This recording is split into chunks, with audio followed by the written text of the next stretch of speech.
to yet another Bhagavad Gita evening class. Today we are going to be reading from chapter 18 called The Perfection of Renunciation, and we are going to be speaking from text number 75. Om Namo Bhagavate Vasudevaya. Om Namo Om Namo Bhagavate Vasudevaya. Om Namo Bhagavate Vasudevaya. Om Namo Bhagavate Vasudevaya. Om Namo Bhagavate.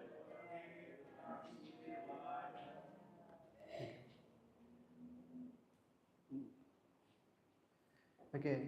Vyasa Prasada Churtavan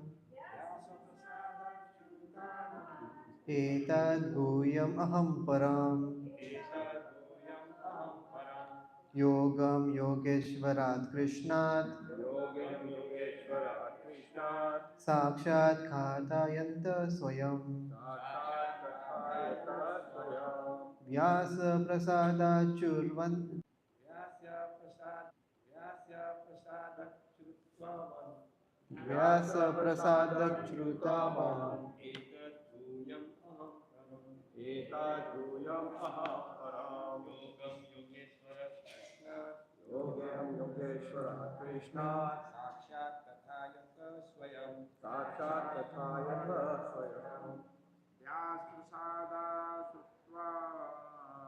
Vyas Prasada Sutavan. Etad Guhyam Aham Param.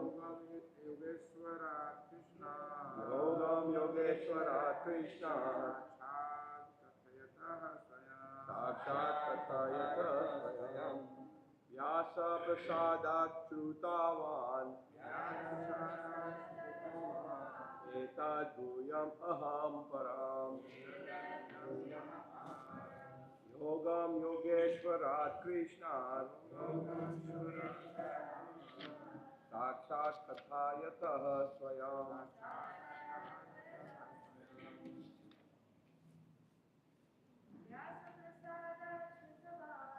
Vyasa Prasadat Shrutavan. Etad Bhuyam Aham Param. Yogam Yogeshwarat Krishna. Sakshat Kathayata Swayam. Vyasa Prasada Chrutavan Etad Bhuyam Aham Param Yogam Yogeshwarat Krishnat Sakshat Katayata Swayam Vyasa Prasada Chrutavan Etad Bhuyam Aham Param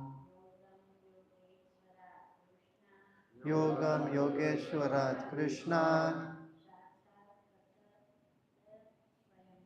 Sakshat Katayata Swayam Vyasa Prasada Chrutavan Etad Bhuyam Aham Param Yogam Yogeshwarat Krishnat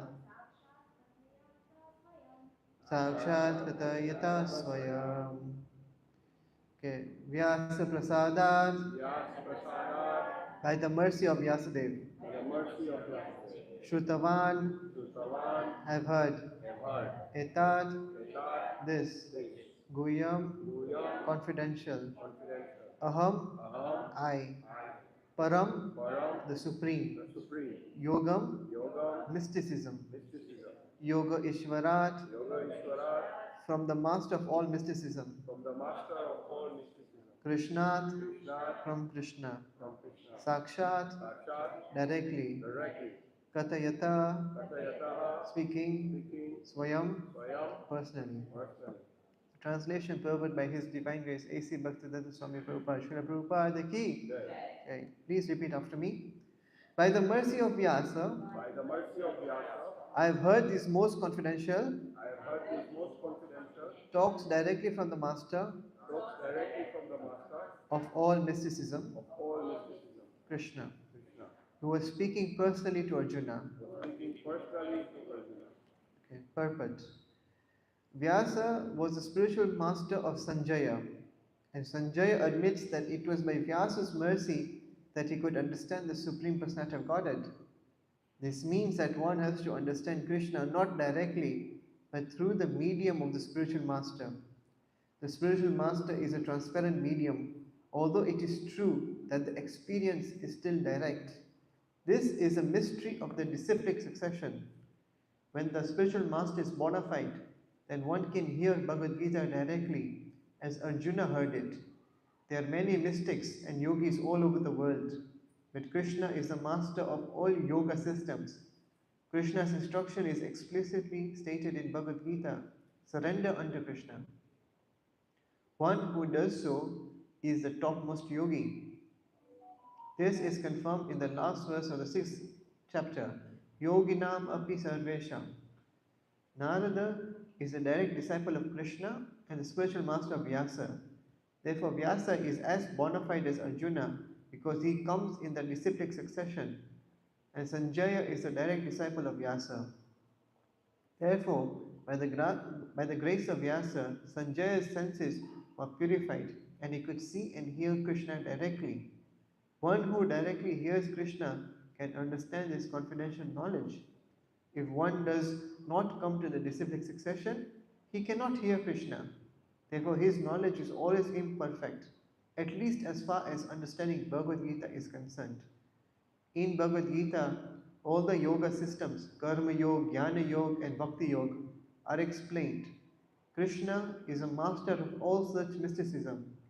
It is to be understood, however, that as Arjuna was fortunate enough to understand Krishna directly, so by the grace of Vyasa, Sanjaya was also able to hear Krishna directly. Actually, there is no difference between hearing directly from Krishna and hearing directly from Krishna via a bona fide spiritual master like Vyasa. The spiritual master is a representative of Vyasadeva also. Therefore, according to the Vedic system, on the birthday of the spiritual master, the disciples conduct the ceremony called Vyasa Puja. Om Ajnanatimirandasya Jnananjana Chakshur Unvitam Yena Tasmai Shri Gurve Namah. Shri Chaitanya Manobhishtam Sthapitam Yena Bhutale Swayam Rupa Kada Mayam Dadati Swapadantikam. He Krishna Karuna Sindhu Dina Bandhu Jagatpate Gopesha Gopika Kanta Radha Kanta Namustate Tapta Kanchana Gaurangi Shri Radhe Vrindavaneshwari Vrishabhanu Sute Devi Pranamami Hari Priya Vancha Kalpa Tarubhascha Kripa Sindhu Gaivacha पतिता नाम पावनेभ्यो वैष्णवेभ्यो नमो नमः। जय श्री कृष्ण चैतन्य प्रभु नित्यानंद श्री अद्वैत गदाधर शिवसादि गौर भक्तवृंद। हरे कृष्ण कृष्ण कृष्ण हरे हरे, हरे राम राम राम हरे। Okay. व्यास प्रसादात् श्रुतावन् एतद्गुह्यम् अहं परं योगं योगेश्वरात् कृष्णात् साक्षात् कथयता स्वयम्. So this verse basically highlights the absolute essential need for us to hear the Bhagavad Gita in a particular way. What is that particular way? To hear it through spiritual master who comes in a bona fide disciplic succession. Okay? So actually this is a process of receiving any sort of knowledge. We have to approach a qualified teacher to gain any sort of knowledge, whether it be material knowledge or whether it be spiritual knowledge. And so you go to the right source, and then how do you get knowledge? You just don't go to any source or any authority and start challenging right away. No, you first submissively hear. Actually, there was this one ISKCON devotee. When he joined the temple, he was told by the leading devotee, a senior devotee, that for 6 months, don't say anything, just listen. God has given you 2 ears and 1 mouth. That means you have to double your hearing and half your speaking. For 6 months, you just hear Krishna Katha. And any questions you have, any doubts you have, just write them down on a piece of paper. And for 6 months, just listen. And believe it or not, after 6 months, he had written down all his doubts, and 95% of them were answered because of just listening and not speaking. And the last 5%, after 6 months, even if there was one that was still lingering, at that time when he started to ask him, he asked him in a very submissive manner, and so he even got the answer for that. So the process of hearing is very, very important, but more important is hearing it submissively. Okay? Now, this is exactly what Sanjaya had done. He even admits that I only understood the message of the Bhagavad Gita because I had the grace of Vyasadeva. Okay? So, actually, if you look at all the great personalities in the scriptures, whoever has come to the conclusion of understanding Krishna to be the supreme, whether it be Dhruva Maharaj, whether it be Prahlad Maharaj, whether it be Valmiki Muni, all of these personalities have had a spiritual master. Even Vyasadeva himself had a spiritual master. We were just discussing in the Sunday Bhagavatam class how Narad Muni came to Vyasadeva to guide him in such a way that he could reveal the essence of all the scriptures and all the Vedas and glorify Krishna in Srimad Bhagavatam, and he edited it so that it became the Amala Purana. It became the highest Purana. So the first step is to approach, to ask, and then to listen, not to challenge. So, who exactly is a guru? A guru is one who is able to dissipate all your questions, all your doubts, and take you to the proper path of devotion and bhakti. The scriptures have repeatedly explained the importance of having a guru. So, what is the first test to see if a guru is a genuine guru? That guru has to have a guru. There was one time that when Prabhupada had gone to the West, and he had uh, he was doing these morning programs, and then there's Guru Puja. In the Guru Puja, all his disciples were singing Guru Puja for Prabhupada. And there was this one skeptic person. He's like, okay, these people are glorifying Prabhupada as if he's God. And then he looked at all the disciples, and then he looked at Prabhupada. And then Prabhupada is also singing Guru Puja. And then he's like, okay, this is a bit weird. So all these disciples consider you God. Who are you singing it for? And Prabhupada said, I'm singing it for my Guru Maharaj. Yeah? So that's when he understood that Prabhupada is different. He's not like any other Indian Swami that he has seen before, that he would take all the credit and all the glories for himself. No, he himself is just acting like a disciple of his Guru, and he's acting on the orders of his Guru. So that's how he knew that Prabhupada was a genuine Guru, not like a bogus Guru. Okay? Now, and in fact, there was once a Sanskrit professor, and when Prabhupada, before he had gone to the West, when he was about to release the first copy of the Bhagavad Gita, he had made a point to get it proofread by other Sanskrit professors. Now, this particular Sanskrit professor was very, very knowledgeable about the commentaries that were written by Madhvacharya, and that is already around 14th century or before that. So, before Prabhupada wrote his commentary, this Sanskrit professor also knew the commentaries done by Madhvacharya. And when he read the purports of Prabhupada, he told Prabhupada, I see absolutely no difference in what you're saying in your purpose and what Madhvacharya explained in his commentaries. So even though so many years had passed between Madhvacharya and Srila Prabhupada, the essence of the purpose still remained the same. There was no adulteration. The examples are different, but the essence of what he is trying to say is the same between both the commentaries. So this goes to show that a guru provides the message in a very transparent way. Here it is said that this means that one has to understand Krishna not directly, but through the medium of the spiritual master. The spiritual master is the transparent medium. Transparent medium means no alteration. Nothing is going here or there. Now you tell me, what is the difference between these two words? Misunderstand and misinterpret. What is the difference between these two words? Can anyone tell me? Misunderstand means what you understand when you have heard.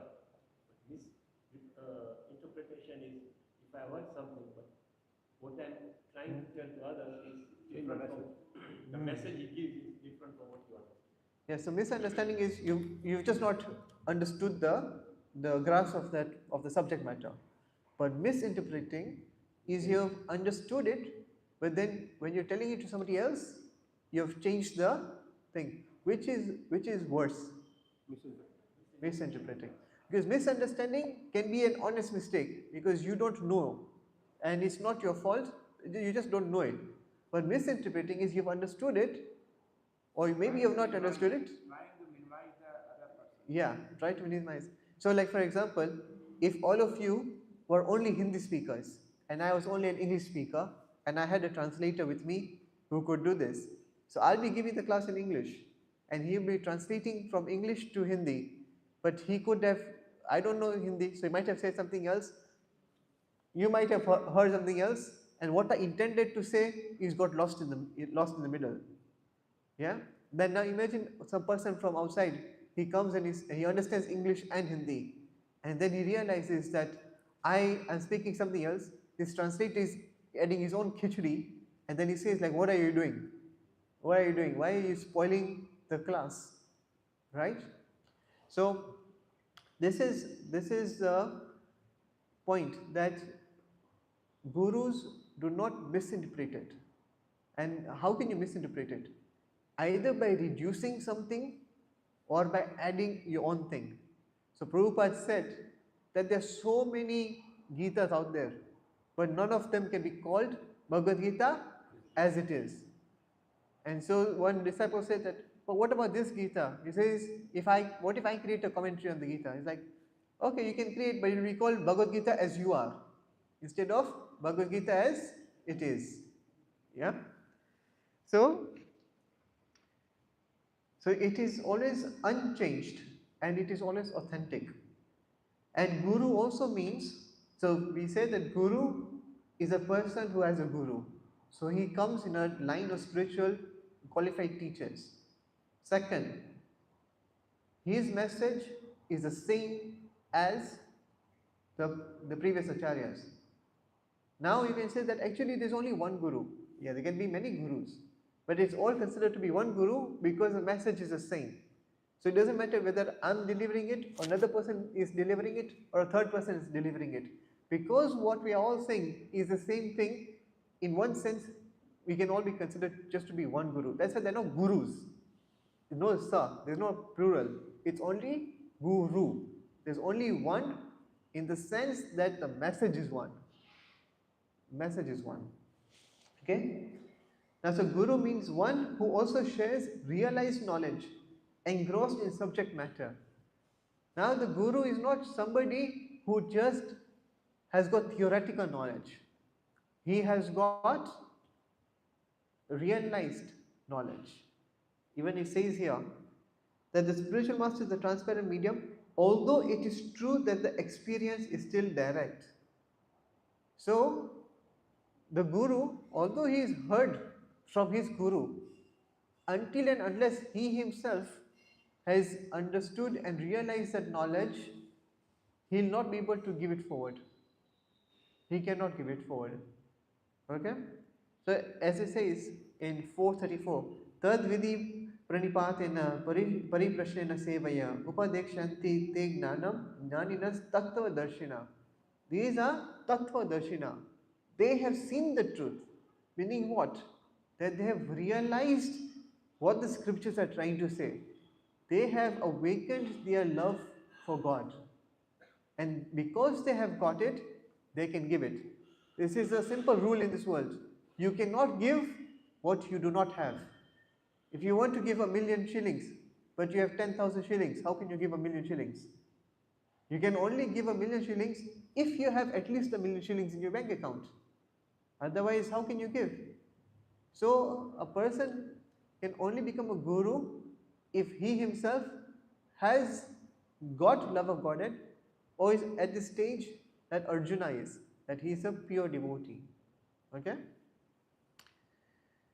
So, now what is the process of receiving the knowledge, as it is said in this 434 that I just said?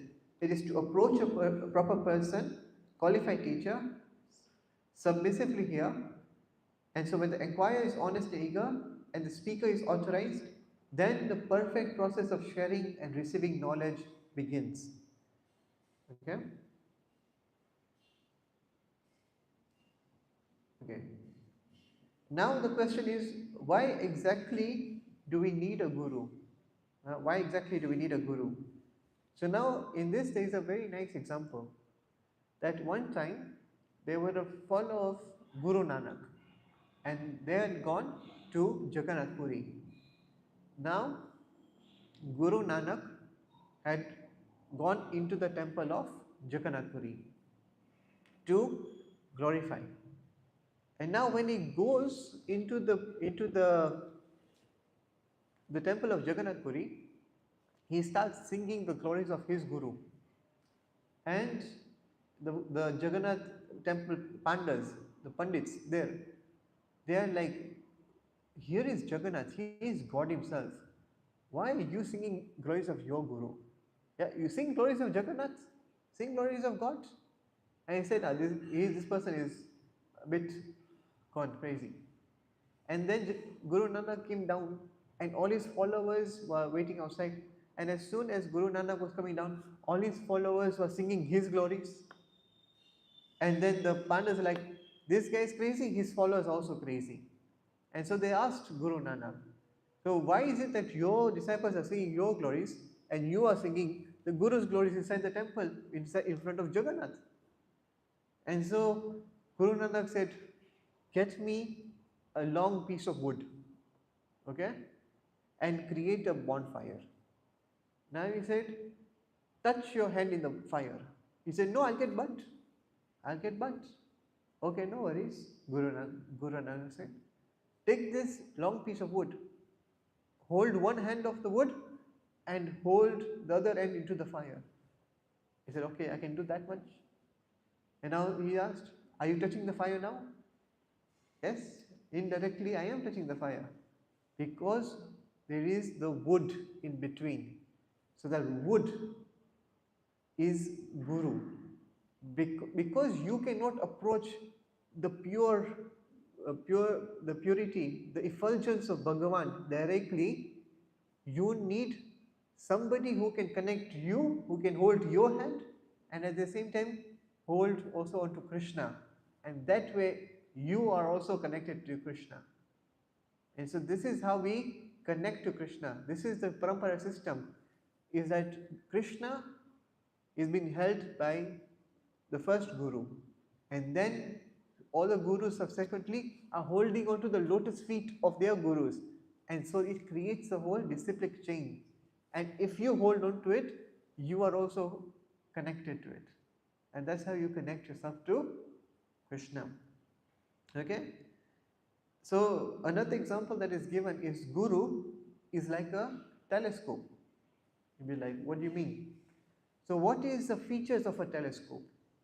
So in a telescope, if you've seen a telescope, it's really long, and within the telescope there are many lenses. Yeah? There are many lenses. What is the quality of those lenses like?